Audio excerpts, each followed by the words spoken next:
And we come to Zork 3 on the TRS-80 color computer, the final part of the original Zork trilogy, the end, exit, finite, the final solution. Unfortunately, to the best of my ability to find, this game was not actually released on the COCO. I looked and looked and looked, and all I've been able to find is a version of the game that plays on the COCO but is a release 16, the same release that we played on the TRS-80 Model 1 together.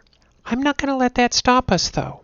So, keeping this short, Zork 3 is a game about gathering items you need to become the Dungeon Master themselves. You do this by overcoming various challenges. However, unlike the previous two games, this is an all-or-nothing type endeavor. Though you get a score up to 7, it's only for the initiating of the challenges, not for actually completing them. So it is possible to have all 7 points and still have made no actual progress. Instead, you have to solve the final puzzle, which requires the collected items of the challenges. You either win or you do not. Now, I've made a couple of changes of how this is going to work since we did this on the Model 1. Not many, namely, the Royal Puzzle and the Mirror Box will be done differently. This time, the Royal Puzzle is all mine, and the Mirror Box will not use the Invisibility Potion. We will still gather it though. Like I said, this game is on the TRS-80 COCO 2, which has 64K of RAM and 4 floppy disk drives. Now, it only needs 32K, but it's always nice to have extra RAM. And that is, of course, as true today as it was back then. So let's run a dir command and have a look at the files here. Notice this copy uses files from Zork 2 in order to work. But if you remember from before, I explained how the games were written in data files to allow the portability to other systems. I believe that's what happened here, is that someone has hacked the Zork 3 data file over to work with the Zork 2 loader, which allows Zork 3 to load on the COCO. So let's give this a try. Load M, as in machine language, and then Zork 3. Since it's a binary file, we can just do it this way. And then we are going to tell it to execute. Loading the game. This is my first time actually playing this on the COCO. I've only played this game on the Model 1, so we will see how this goes. You're not going to believe this, but newsflash. It has been a whole week since I recorded what you just listened to, and am recording now. Let's go ahead and talk about the things I normally talk about. When doing these, I always prepare in advance a script of what it is I want to go through in the game itself. And it's not so much a script as it is an outline that gives me a basic idea. Remember to do this, remember to do that, talk about this, talk about that. So we're not going to be doing every single room and do every single thing that you could possibly do in game. For that I am sorry, but I have to have standards. Second thing I want to say is, I don't really remember what the second thing is, so we'll just delete that. So let's get started. We are at the Endless Stair. This is where we ended the last game. We are now starting here at the bottom of the stair. As in a dream, you see yourself tumbling down a great dark staircase. All about you are shadowy images of struggles against fierce opponents and diabolical traps. These give way to another round of images of imposing stone figures, a cool, clear lake, and now of an old yet oddly youthful man. He turns towards you slowly, his long silver hair dancing about him in a fresh breeze. You have reached the final test, my friend. You are proved clever and powerful, but this is not yet enough. Seek me when you feel yourself worthy. The dream dissolves around you as his last words echo through the void. Zork 3, The Dungeon Master, copyright 1982 by Infocom Inc. All rights reserved. Zork is a trademark of Infocom Inc. Release 16, serial number, Wizard. Endless Stair. You are at the bottom of a seemingly endless stair winding its way upward beyond your vision. An eerie light coming from all around you casts strange shadows on the walls. To the south is a dark and winding trail. Your old friend, the brass lantern, is at your feet. So we're going to get the lamp, and then we're going to turn the lamp on.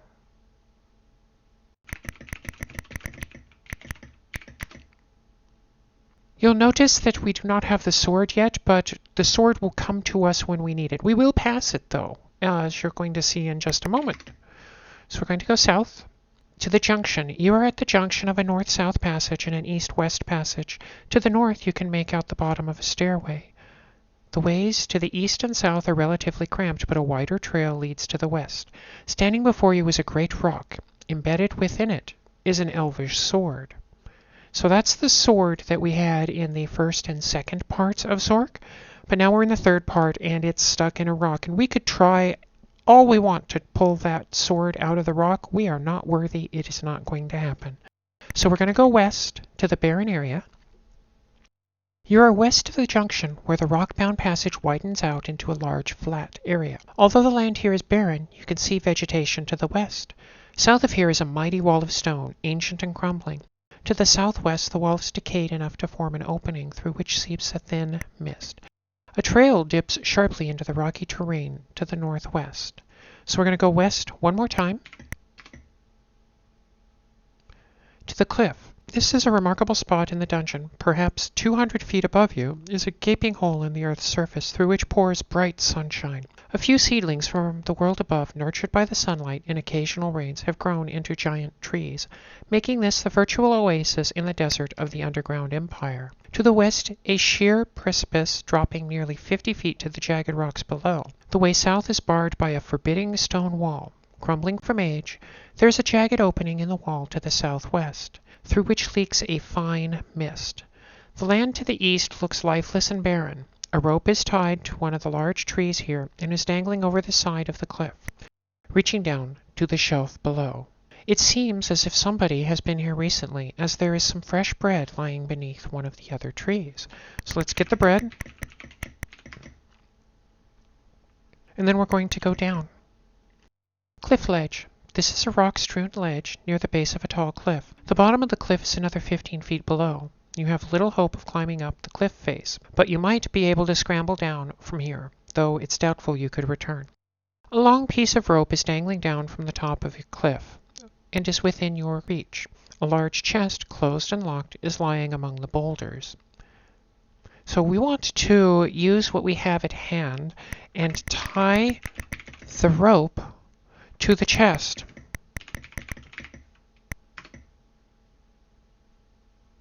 The chest is now tied to the rope, and then we wait. All at once, the chest is lifted from you. Looking up, you see a man at the top of the cliff pulling intently at the rope. "That is uncommonly good of you, I do say," he chuckles unpleasantly. "Oh, you are stuck, aren't you? Oh well, I'll be right back to get you." He leaves your sight. So we're going to wait. And wait. And continue waiting for him to come back. A familiar voice calls down to you. "Are you still there?" He bellows with a coarse laugh. "Well then, grab onto the rope and we'll see what we can do." The rope drops to within your reach. So let's grab the rope. You grab securely on the rope. The man starts to heave on the rope, and within a few moments you arrive at the top of the cliff. The man removes the last few valuables from the chest and prepares to leave. "You've been a good sport. Here, take this, for whatever good it is. I can't see that I'll be needing one." He hands you a plain wooden staff from the bottom of the chest and begins examining his valuables. The chest, open and empty, is at your feet. Now we have the first treasure that's necessary in order to complete the game, which of course you will see what the different parts are as we go. So let's go southwest. We are now in the land of shadow. We are standing atop a steep cliff, looking west over a vast ocean. Far below, the surf pounds at a sandy beach. To the south and east are rolling hills filled with eerie shadows. A path cut into the face of the cliff descends toward the beach. To the north is a tall stone wall, which ends at the cliff edge. It was obviously built long ago, and you could climb over the rubble of the decaying wall. You can hear quiet footsteps nearby. These footsteps are important, but we're not going to deal with them just yet. Instead, we're going to go west. This takes us to the Flathead Ocean, here at the shore of an amazing underground sea, the topic of many a legend among adventurers. Few were known to have arrived at this spot, and fewer to return. There is a heavy surf, and the breeze is blowing on shore. The land rises steeply to the east, and quicksand prevents movement to the south. A thick mist covers the ocean and extends over the hills to the east. A patch heads north along the beach. I'm just going to interject here that when I was young, I was misled. I was taught that quicksand would be around every corner, but now I have yet to encounter it once in my entire life. We are going to wait. And wait. We're waiting for a sailor to show up. Not sure if you remember, in the first game there is a hello sailor joke.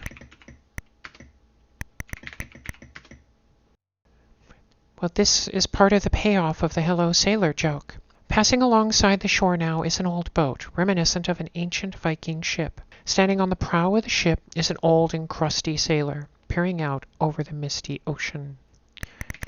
Say, hello, sailor. I can't use the word hello here.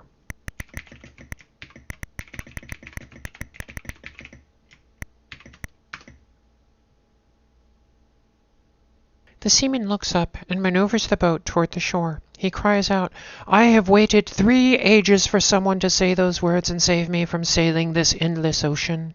Please accept this gift. You may find it useful." He throws something which falls near you in the sand, then sails off toward the west, singing a lively but somewhat uncouth sailor song. The boat sails silently through the mist and out of sight. So we want to get the vial. This is a vial of invisibility, but we're not going to use it. If you want to see how it gets used, you'll have to watch the TRS-80 Model 1 version of this game that I posted just before this one. So let's go northeast, back to the Land of Shadow. Through the shadows, a cloaked and hooded figure appears before you, blocking the northern exit from the room and carrying a brightly glowing sword. From nowhere, the sword from the junction appears in your hand, wildly glowing. Now, before we fight him, very important thing. You need to remember, if you're following along or doing this with me, do not kill him. We want to attack figure with sword.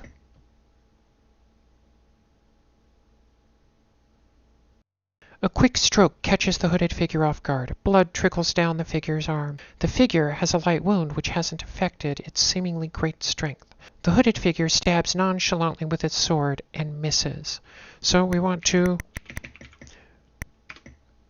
Again, a good parry. Your sword wounds the hooded figure. The figure has some wounds and is probably not capable of hindering your movement. Your quick reflexes cannot stop the hooded figure's stroke. You are hit. Again, the hooded figure is hit with a quick slash. The figure is hurt, and its strength appears to be fading. The hooded figure attempts a thrust, but its weakened state prevents it from hitting you. Again, a good parry. Your sword wounds the hooded figure. The figure appears to be badly hurt and defenseless. The hooded figure attempts a thrust, but its weakened state prevents it from hitting you. Those are the key words. The figure appears to be badly hurt and defenseless. If we continue from here, we may kill him. We do not want him dead. So what we're going to do is we're going to get his hood. You slowly remove the hood from your badly wounded opponent and recoil in horror at the sight of your own face. Weary and wounded, a faint smile comes to the lips, and then the face starts to change very slowly into that of an old, wizened person. The image fades, and with it, the body of your hooded opponent. The cloak remains on the ground. So let's drop the sword, because we can't carry any more if we have the sword. We need space in our inventory. So we're going to get the cloak. So we are now wearing the cloak, and then we're going to go east. And we keep going east until we get to a place called the Creepy Crawl.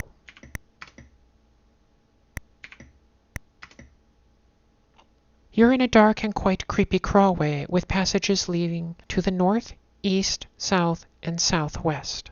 And we go south to the foggy room. You're in a dank passage filled with wispy fog. A spooky passageway leads north, and a wider path heads off to the south. To the west, the path leaves the rock and enters an eerie, shadowy land. Let's go south again. Lake shore. You're in a wide cavern on the north shore of a small lake. Some polished stone steps lead to the southeast, and a sheer rock face prevents any movement around the lake to the southwest. The cavern is dimly lit from above. Now we want to drop everything we are carrying. That includes our lamp, because we're going to be going into the water, and when we go into the water, we're going to drop everything. Also, we do not want our lamp to get wet. And if our lamp gets wet, we won't be able to use it anymore. Important safety tip, do not let your lamp get wet. And now we need to go in the lake.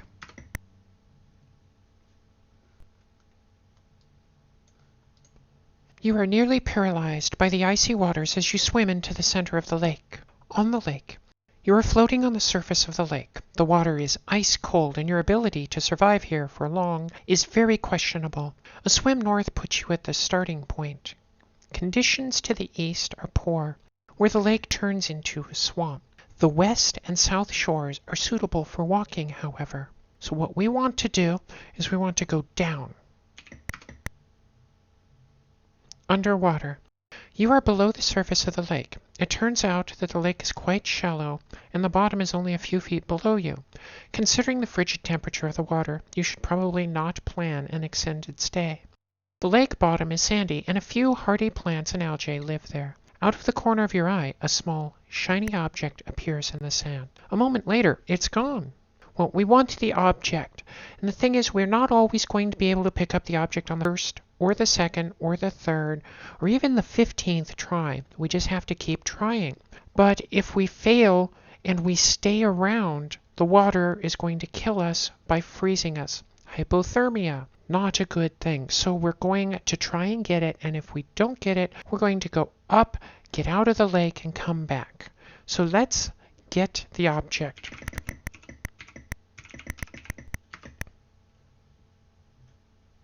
The shiny object slips from your grasp and back into the floor of the lake, where it is covered in sand. Out of the corner of your eye, a small, shiny object appears in the sand. A moment later, it is gone. So, like I said, it doesn't always work. So we want to go up. The icy waters are taking their toll. We will not be able to hold out much longer.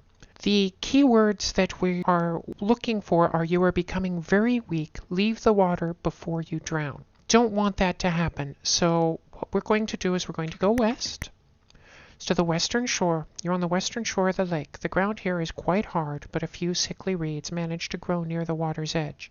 The only path leads into the rock to the south. Now we can go back into the lake. Because we've gotten out, we've warmed up a little bit, and we're going to go down, and we're going to try get the object again. And this time, we get it. So we want to go up, and then we want to go west to the western shore. And let's check our inventory. As you can see, we're carrying the golden amulet. And then we're going to go south to the scenic Vista. You're in a small chamber carved in the rock, with the sole exit to the north. Mounted on one wall is a table labeled Scenic Vista, whose featureless surface is angled toward you. One might believe that the table was used to indicate points of interest in the view from this spot, like those found in many parks. On the other hand, your surroundings are far from spacious, and by no stretch of the imagination could this spot be considered scenic. An indicator above the table reads 3. Mounted on one wall is a flaming torch which fills the room with a flickering light. Now we need to get the torch. And then we have to wait for a while. So let's wait.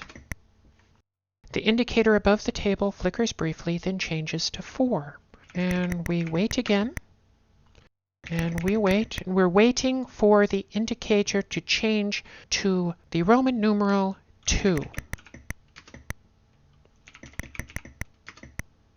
As it does now. So we are going to touch the table.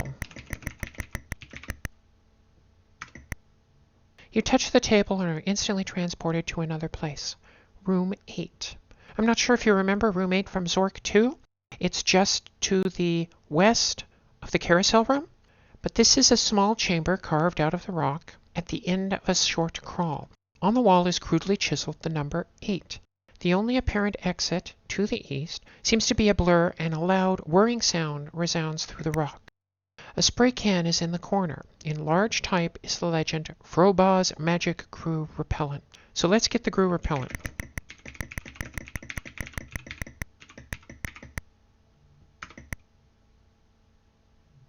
And then we wait, as it will take us back to the scenic vista. And then we want to wait until it shows a 3. As you see here, it's flickered briefly and changes to 3, so we want to touch the table. And what this is doing is it's transporting us to another room in Zork 3, which is where we are. The damp passage, it's a particularly damp spot even by dungeon standards. You can junction to the west and 2 similar passages to the east and northeast. A wide stone channel steeply descends into the room from the south. It's covered with slippery moss and lichen. The channel crosses the room, but the opening where it once continued north is now blocked by rubble. So we're going to drop the torch here. We need to do this because if we take the torch through the water, it's going to extinguish the torch and we could not reignite the torch. Now we're just going to wait, and it will bring us back to the scenic vista. And here we're going to go north, back to the western shore. Now we need to go through the lake again. And to do that, we go in lake, and we will end up dropping the Grue Repellent. So we have to go down, and we get the Grue Repellent.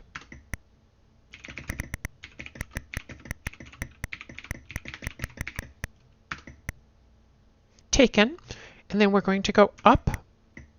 The icy waters are taking their toll. You will not be able to hold out much longer. We're going to go south to the southern shore.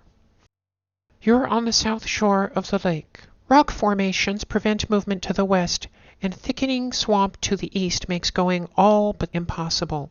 To the south, where the beach meets rock formation, you can make out a dark passage sloping steeply upward toward the rock. Now here we need to use the Grue Repellent. So we apply the Grue Repellent to me.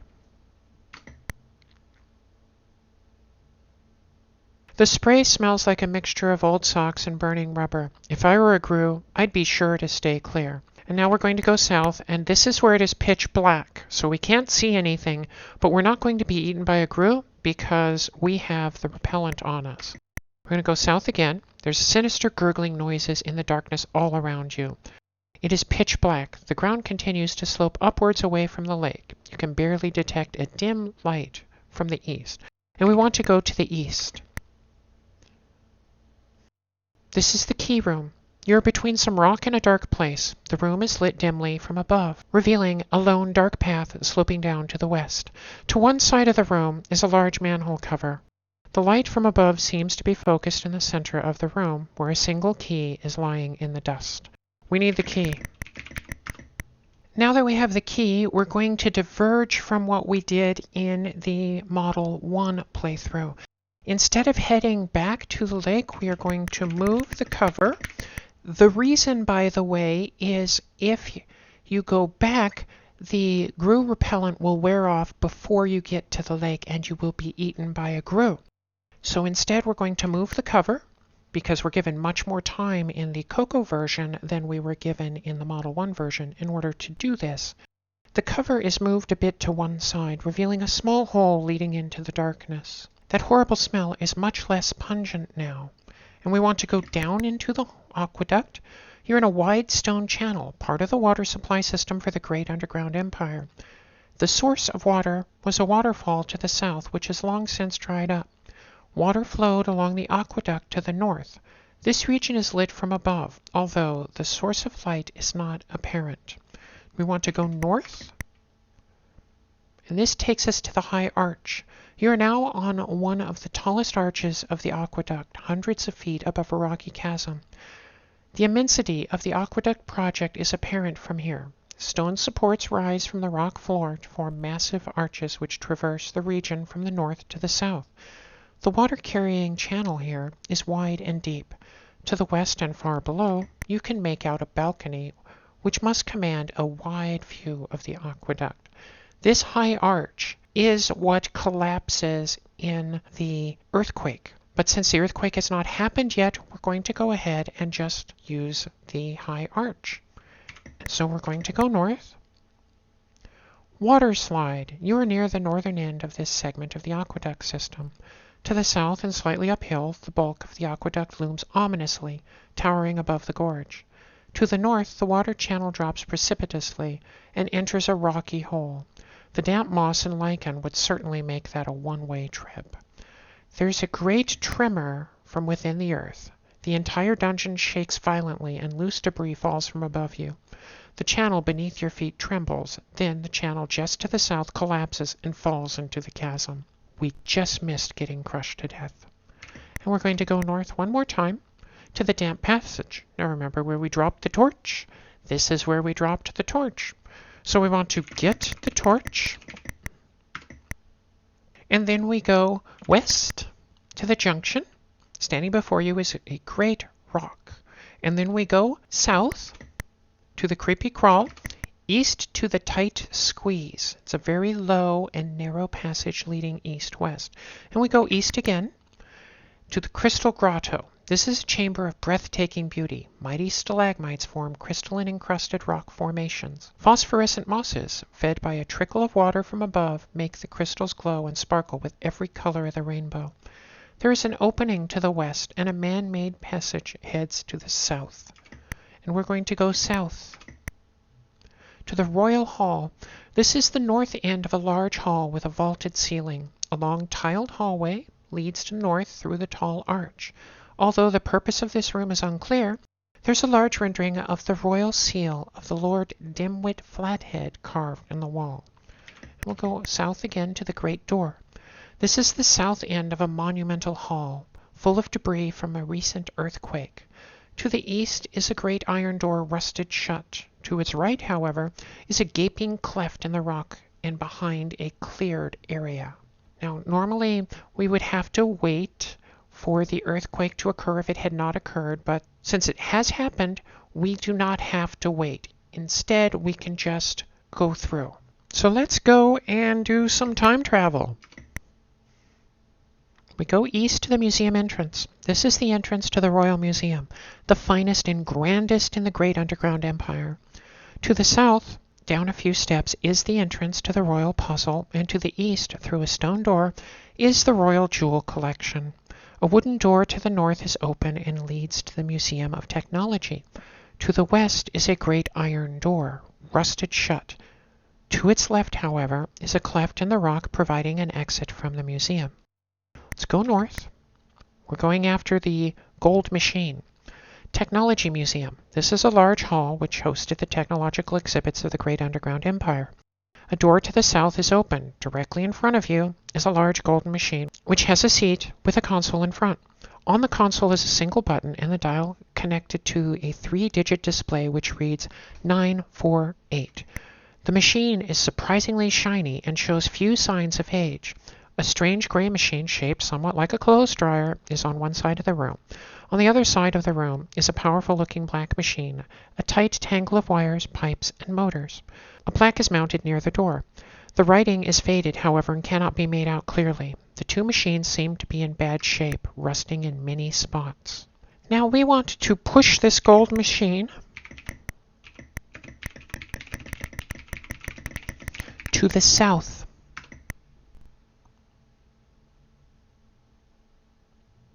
Now this takes it back to the museum entrance. With some effort, you push the machine into the room with you. And we want to open the stone door. The door is now open. And then we want to push the gold machine to the east.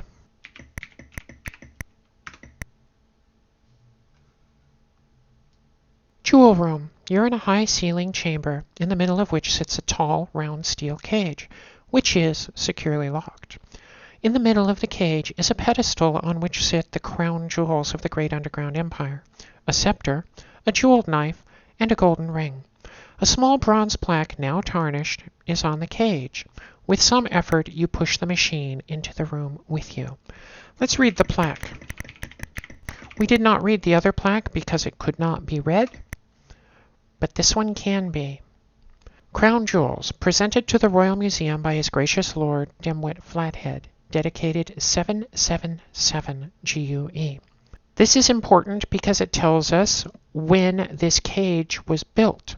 We need to go back in time before the cage was built, and we do that by using the gold machine. So let's sit in gold machine. You are now in the gold machine. Now let's examine the machine. The machine consists of a seat and a console containing one small button and a dial connected to a display which reads 948. That is our way of setting what year we're going back to. Now with it set now at 948, and it is 777 when the cage was dedicated, we want to go back to 776. So let's set dial to 776.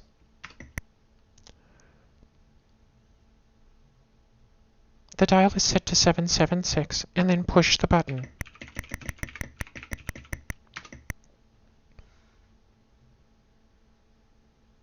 You experience a brief period of disorientation. When your vision returns, your surroundings appear to have changed. From outside the door, you hear the sounds of guards talking. You notice that everything you were holding is gone. You notice that the golden machine has disappeared. Now, we could do many things, but the most important thing it has told us is that everything we were holding is gone. You can't carry items through time, so we can't just take the ring and take it through time back to where we started. So let's get the ring now. You are now wearing the golden ring. And then we want to listen to the guards. Remember the guards outside? They're talking. The voices are muffled by the door, which fortunately for you separates you. They seem to be in heated debate on the topic of the soon-to-be-constructed royal puzzle. So we listen to the guards again.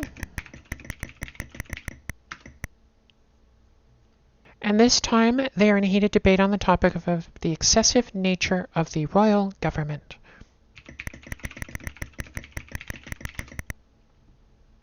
Now they're debating torturing thieves. We happen to be a thief, by the way.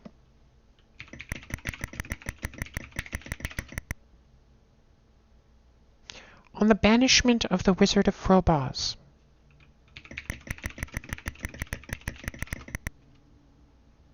Back to the royal puzzle. The voices are muffled by the door, which fortunately for you separates you. They seem to be in a heated debate on the topic of the soon-to-be-constructed royal puzzle. One particularly loud and grating voice can be heard above the others outside the room. Very nice, very nice. Not enough security, but very nice. Now, Lord Feepness, pay attention. I've been thinking that we need a dam. A tremendous dam to control the frigid river with thousands of gates. We shall call it Flood Control Dam number 2. No, not quite right. Aha! Flood Control Dam number 3. Pardon me, my lord, but wouldn't that just be a tad excessive? Nonsense! Now let me tell you my idea for hollowing out volcanoes. With that, the voices trail out into nothingness. But we still need to wait. The voices are muffled by the door, which fortunately for you separates you. They seem to be in a heated debate on the topic of torturing thieves. The excessive nature of the royal government. On the topic of wage scales for guards. This is a really great way to waste a lot of time. On the proper way to execute trespassers. The voices are muffled. They're in a heated debate on the topic of wage scales. You hear, from outside the door, guards marching away, their voices fading. After a few moments, a booming crash signals the close of what must be a tremendous door. Then there is silence. And now we need to open the door. The door is now open. And then we go west. Museum entrance. This appears to be an unfinished entranceway to the Royal Museum. There are doors to the east and north and a blind stairway to the south. A heavy iron door to the west is closed and locked. Let's open the wooden door. Remember, we opened the wooden door before. And then we go north to the Technology Museum. You are in a large, unfinished room, probably intended to be a part of the Royal Museum. A strange gray machine shaped somewhat like a clothes dryer is on one side of the room. On the other side of the hall is a powerful-looking black machine, a tight tangle of wires, pipes, and motors. A plaque is mounted near the door. The gray machine, it turns out, is a Frobaugh's magical pressurizer used in the coal mines of the Empire. The black machine is a Frobaugh's magical room spinner. The golden machine is referred to as a temporizer. All are non-working models donated by Frobaugh's co-president John D. Flathead. Directly in front of you is a large golden machine which has a seat with a console in front. On the console is a single button and a dial connected to a 3-digit display which reads 776. The machine is surprisingly shiny and shows few signs of age. Now remember what I said, you can't just get back in the time machine, set it to go back to 777 and bring the ring with you. The ring will stay behind. So instead we want to find a hiding place for the ring.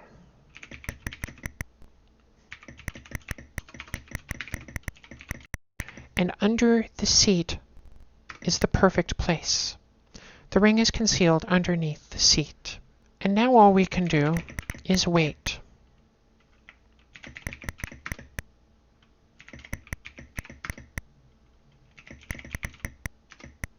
Can't see the golden ring anymore. See, we can't use again for wait.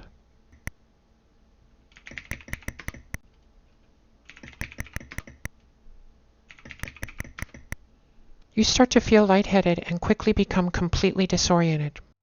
When your head clears, you realize that your surroundings have changed.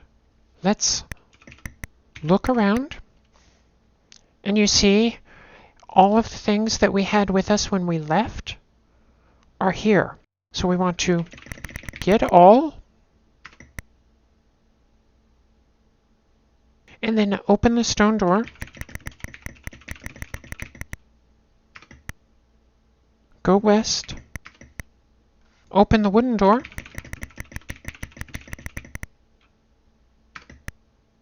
go north. So we're back in the technology room. I'm not going to read all of this again. And then we are going to look under the seat where we left the ring. You find the ring under the seat and put it on your finger. And now let's go south to the museum entrance, and south again. Royal Puzzle Entrance. This is a small square room, in the middle of which a round hole through which you can discern the floor some 10 feet below. The area under the hole is dark, but it appears to be completely enclosed in rock. In any event, it doesn't seem likely that you could climb back up. Exits are west and up a few steps north. Lying on the ground is a small note of some kind. Let's read the note.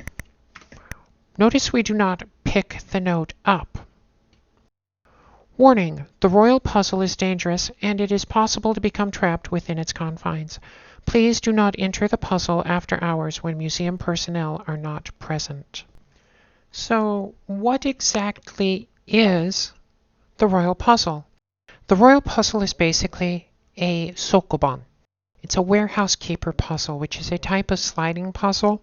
I'm not sure if you've ever played these, but I'm pretty sure everyone has seen sliding puzzles where in order to move one thing, you have to move another thing. This is a little different. The object is to slide around sandstone walls, and they move either north, south, east, or west. And when you are moving them, they cannot have anything on the other side of them to block them, including another sandstone wall. And there are obstacles inside this maze down below that get in the way of being able to do this. When we go into the royal puzzle, we will be going down 10 feet, which means we can't just climb right back out. Hence the need for the ladder. Now, as I said before, when I did this for the Model 1, I had a little bit of help from someone in preparing the solution for the maze. This time, the solution is all mine. So let's go down. Room in a puzzle. You're in a small square room bounded to the north and west with marble walls, and to the east and south with sandstone walls. And as I said just a moment ago, the sandstone walls can be moved, but the marble walls cannot. So we are going to push on the south wall.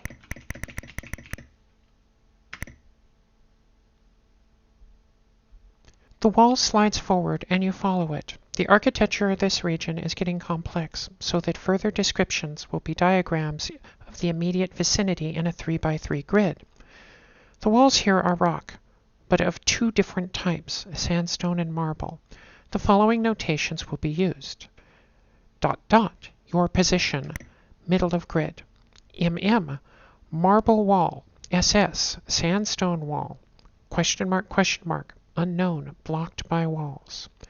Room in a puzzle. And here you can see the map of where we are. Now, because it is so easy to get turned around and mess up down here, I'm going to push through with very little descriptions of what I'm doing. I feel that the map itself should be description enough. So let's start by going southeast. And then we are going to go east. And then east again. And here we are going to push on the south wall.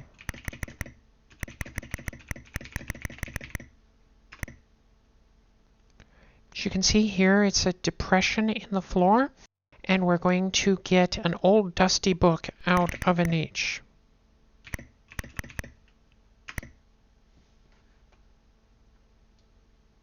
And then we want to push on south wall.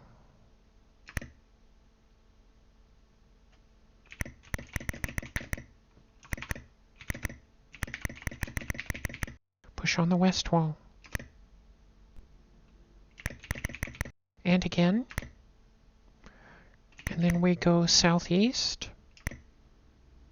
Notice there is a slot in the door.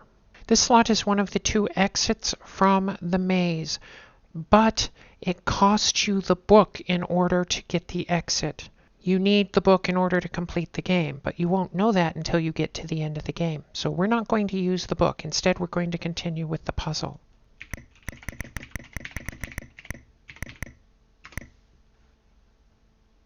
Then we go north, north, north, north, and north. It's a marble wall that tells us we've gotten where we're going.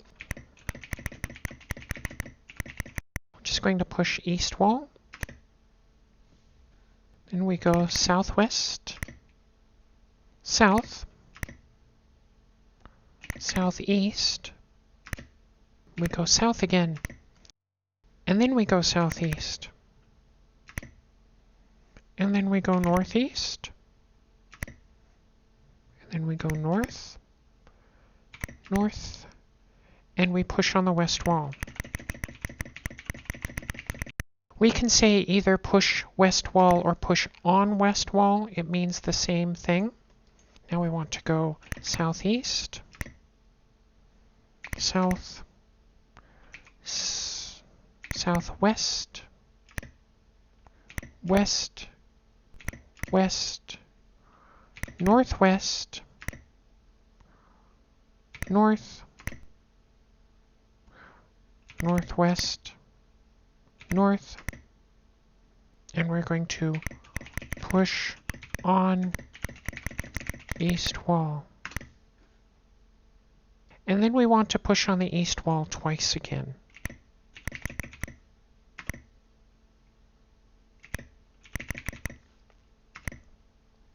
And then we go west,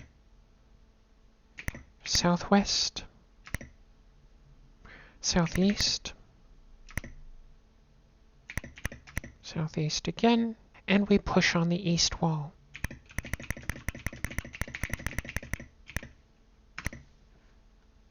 Here we go west and northwest, north, northeast, east, and push on the south wall, and again. Then we go southwest, and then we need to go southeast, and then we need to go northeast. We want to push on west wall, and then we want to do that again. And then we're going to go southwest, and then push on north wall again and again. And then we go northwest. And look here, we can climb up out of the puzzle. I do hope that was not too confusing. And now we need to go north to the museum entrance, west to the great door, north to the royal hall, north again to the crystal grotto, west to the tight squeeze, west again to the creepy crawl, south to the foggy room, and south again to the lake shore where we had dropped everything. So we want to get all. So the lamp, piece of whey bread, the wooden staff. Oh no, the wooden staff slips from your arms while taking the hood and both tumble to the ground. You are now wearing the cloak.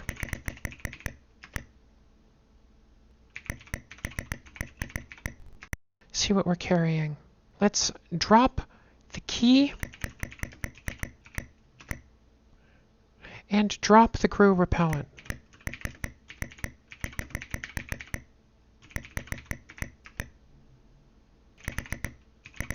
Get the key.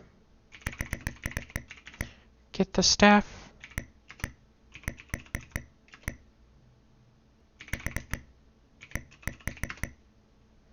We do not need the vial, so we're going to go on without it. Now we're going to go back the way we came from, which is north, and north again, north one more time to the junction, and then we're going to go northeast. Engravings room. You're in a room with passages heading southwest and southeast. The north wall is ornately carved, filled with strange runes and writing in an unfamiliar language. So we're going to go southwest because we want to run into someone. Go northeast again. An old wizened man is huddled asleep in the corner. He's snoring loudly and looks quite weak and frail. We want to wake the man. The old man is roused to consciousness. He peers at you through eyes which appear much younger and stronger than his frail body, and waits, as if expecting something to happen. Let's give bread to old man. He looks up at you and takes the whey bread slowly. He eats the bread and pauses when he is finished. He starts to speak. Perhaps what you seek is through there. He points at the carved wall to the north, where you now notice a bare outline of a secret door. When you turn back, the old man is gone. So let's open the door. The massive stone door opens noiselessly. Beyond the secret door are dark, forbidding stairs leading down to a passage below. Flickering torchlight illuminates the passage. Let's go north. Button room. You're in the southern end of a long hall. To the south, stairs ascend into darkness. To the north, the corridor is illuminated by torches set high in the walls. Out of reach, on one wall, is a red button. Let's ignore that for now and go north. Beam room. You're in the middle of a long north-south corridor whose walls are polished stone. A narrow red beam of light crosses the room at the north end, inches above the floor. The corridor continues north and south. We want to break the beam with the lamp. The beam is now interrupted by the lamp laying on the floor, and then go south to the button room, and we're going to push the button in the room now. Click, snap. Let's go north and get our lamp back. Then we are going to go north. Hallway. This is part of a long hallway. The east and west walls are dressed stone. In the center of the hall is a shallow stone channel. In the center of the room, the channel widens into a large hole around which is engraved a compass rose. The hallway continues to the south. A large mirror fills the north side of the hallway. The mirror is mounted on a panel which has been opened outward. So we go north again.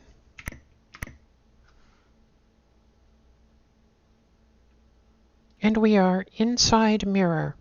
You are inside a rectangular box of wood whose structure is rather complicated. 4 sides and the roof are filled in, and the floor is open. As you face the side opposite the entrance, 2 short sides of carved and polished wood are to your left and right. The left panel is mahogany, the right pine. The wall you face is red on the left half and black on its right. On the entrance side, the wall is white opposite the red part of the wall it faces, and yellow opposite the black section. The painted walls are at least twice the length of the unpainted ones. The ceiling is painted blue. In the floor is a stone channel about 6 inches wide and a foot deep. The channel is oriented in a north-south direction. In the exact center of the room, the channel widens into a circular depression perhaps 2 feet wide. Incised in the stone around the area is a compass rose. Running from one short wall to the other at about waist height is a wooden bar, carefully carved and drilled. This bar is pierced in 2 places. The first hole is in the center of the room. The second is at the left end of the room, as you face opposite the entrance. Through each hole runs a wooden pole. The pole at the left end of the bar is short, extending about a foot above the bar, and ends in a hand grip. A pole has been dropped into a hole carved in the stone floor. The long pole at the center of the bar extends from the ceiling through the bar to the circular area in the stone channel. This bottom end of the pole has a T-bar a bit less than 2 feet long attached to it, and on the T-bar is carved an arrow. The arrow and T-bar are pointing west. Now this is a complicated explanation for a very simple puzzle. We want to move this mirror box past the guardians, who will kill us if they see us, but if they don't see us, they won't kill us. And to do that, we lift the short pole. The pole is now slightly above the floor, and we want to push the yellow panel. The structure rotates clockwise. The arrow of the compass rose now indicates northwest. The mirror quietly swings shut. And again, the structure rotates clockwise. The compass arrow is now pointing north. So let's lower the short pole. Is now lowered into the channel, and push on the mahogany panel.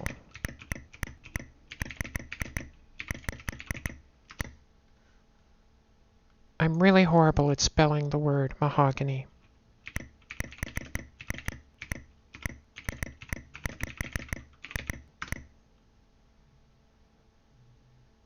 And then we're going to, the structure slides north and stops over another compass rose. And we're going to do that 2 more times. And once we get it there, we need to lift the short pole again. And then we are going to push on the yellow panel.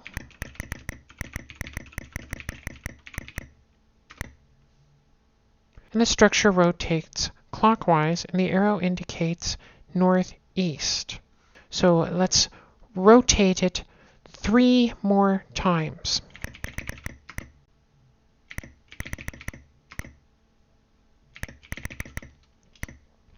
And the reason for this is we do not want to open the door. We do not want to open the door with the mirror on it facing to the south. If we are facing the wrong direction, it's going to end up killing us. So we push on the pine panel. The pine wall swings open, and we go north. As you leave, the door swings shut. Dungeon entrance. You are in a north-south hallway which ends to the north at a large wooden door. The south side of the room is divided by a wooden wall into small hallways to the southeast and southwest. The wooden door has a barred panel in it at about head height. The door itself is closed. So let's knock on the door. The knock reverberates along the hall. For a time it seems there will be no answer. Then you hear someone unlatching the small panel. Through the bars of the great door, the wrinkled face of an old man appears. He starts to smile broadly and opens the massive door without a sound. The old man motions, and you feel yourself drawn toward him. "I am the master of the dungeon," he booms. "I have been watching you closely during your journey through the great underground empire." "Yes," he says, as if recalling some almost forgotten time. "We have met before, although I may not appear as I did then." You look closely into his deeply lined face and see the faces of the old man by the secret door, your friend at the cliff, and the hooded figure. You have shown kindness to the old man and compassion toward the hooded one. You displayed patience in the puzzle and trust at the cliff. You have demonstrated strength, ingenuity, and valor. However, one final test awaits you. Now, command me as you will and complete your quest. Nero Corridor. You're in a narrow north-south corridor. At the south end is a door, and at the north end is an east-west corridor. The door is closed. The dungeon master is quietly leaning on his staff here. So we are going to go north. This takes us to south corridor. You're in an east-west corridor which turns north at its eastern and western ends. The walls are made of the finest marble. Another hall leads south at the center of the corridor. The dungeon master follows you. Let's go west to the west corridor. This is a hall with polished marble walls. It widens slightly as it turns east at its northern and southern ends. The dungeon master follows you. We're going to go north. This is a north corridor, a wide east-west corridor which opens into a northern parapet at its center. You can see flames and smoke as you peer towards the parapet. The corridor turns south at either end, and in the center of the south wall is a heavy wooden door with a small barred window. The door is closed. The dungeon master follows you. Let's go north one more time. Parapet. You are standing behind a stone retaining wall, which rims a parapet overlooking a fiery pit. It's difficult to see through the smoke and the flame which fills the pit, but it seems to be bottomless. The pit itself is circular, about 200 feet in diameter, and is fashioned roughly hewn stone. The flames generate considerable heat, so it is rather uncomfortable standing here. There is an object here which looks like a sundial. On it are an indicator arrow surrounding a large button. On the face of the dial are the numbers 1 through 8. The indicator points to the number 1. To the south, across a narrow corridor, is a prison cell. The dungeon master follows you. So we want to turn the dial to the number 4 and push the button.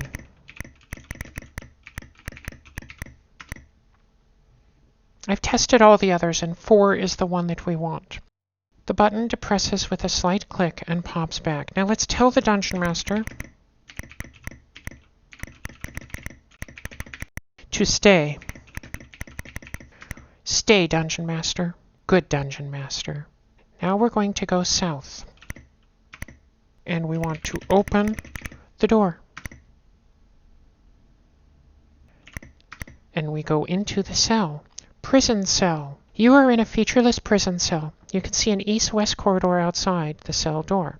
Your view also takes in the parapet and a large, fiery pit. The dungeon master is at the parapet, leaning on his staff. His keen gaze is fixed on you, and he looks tense as if waiting for something to happen. Behind you, to the south, is a bronze door which is closed. So we want to tell the dungeon master to turn the dial to 1 and press the button.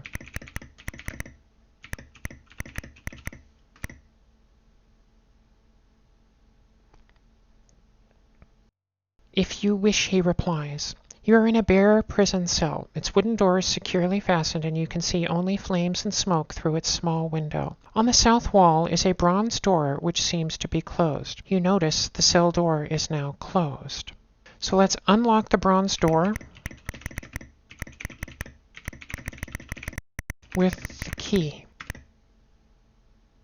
The key seems to mold itself to the shape of the lock. With a mere twist of your hand, the massive bolt gives way, and then open bronze door. On the other side of the bronze door is a narrow passageway which opens into a larger area, and then we are going to go south.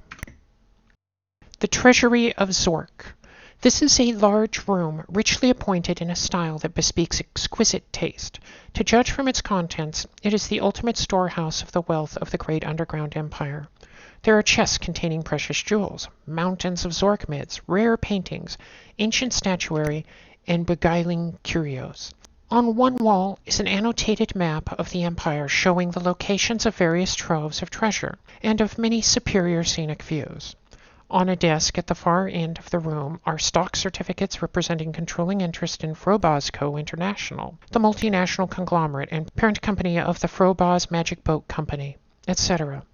As you examine your newfound riches, the Dungeon Master materializes beside you and says, "Now that you have solved all the mysteries of the dungeon, it's time for you to assume your rightfully earned place in the scheme of things. Long have I waited for one capable of releasing me from my burden." He taps you on the head with his staff, mumbling a few well-chosen spells, and you feel yourself changing, growing older and more stooped. For a moment there are two identical mages standing there among the treasures. Then your counterpart dissolves into the mist and disappears, a sardonic grin on his face. For a moment you are relieved, safe in the knowledge that you have at last completed your quest in Zork. You begin to feel the vast powers of lore at your command and thirst for opportunity to use them. Your potential is 7 of possible 7 in 324 moves. End of session. So, as you can see, we played through the COCO version a little differently than we did on the Model 1. This should hopefully illustrate to you that the game actually can progress in many different ways, and because of that, I strongly urge you, if you have not already, give the original Zork games a try. There are many other systems through the years that they were released for, and you really ought to give one a try. My only true caution is you should avoid using the Commodore for this. The loading time on the 1541 floppy drive is just too painful. You probably remember I said in the last Let's Play that I was pretty Zorked out, and that still holds true. Often I find myself asking, why was there not more to this game? But with the Zork games, I'm happy they're over. So, the big question, is Zork worth it? Honestly, of all the games of this type I've played, there is none like it. No other even comes close. It's the best there is. It's engaging, well-written, humorous, thought-provoking, and requires solid logic to solve most of the puzzles as they are presented. Probably the only downside is that it is a product of its time, and some parts of that time belong then, not now. So give it a try. And while it loads, give me a like and subscribe to my channel. It helps me, really. Leave me a note below. Tell me what you think. And if you have a request, feel free to drop it here too. I will see if I can make it happen. In the meantime, though, be kind to yourself. Be kind to each other. And I look forward to our next adventure together.